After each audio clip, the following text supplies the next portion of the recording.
ئافرەتێ عمری 30 سارە 3 منداری هەیە 2 منداری هەیە ئەسڵان لە بە منداربوون نییە بەس داچی خوشتی عائلی تووشی سەدمەچی زۆر گەورە بووە لەگەر ئەوەی عادەی ڕاوەستایە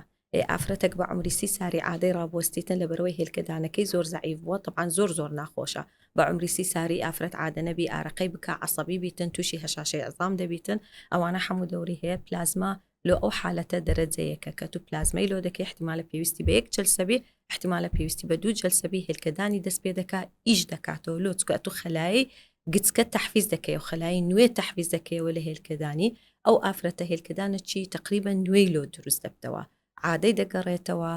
دەتانی پاشێنێ حملی بکاتەوە ئەوە بەنسبەت ئەوانەی کە عادەیان ڕادەوەستی و عمریان گچکەیە بەنسبەت ئافرەتی بەعام ئەوەی کە عمری گەورەیان عمریشی گچکەیە هێلکەدانی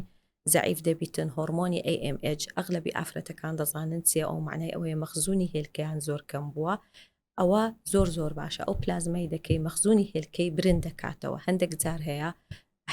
شخصی غڵەت تێگەیشتێ زۆر کەسەیەکە تو پلازمەکەی لۆ دەکەی AMHەکەی برند نابیتن بەس کوالیتی هێلکەکەی باش دەبیتن لە هەردوو حالەتی نسبەی نەجاحی چلو حملی طبیعی چلو منداری بلووری زۆر زیاد دەکاتن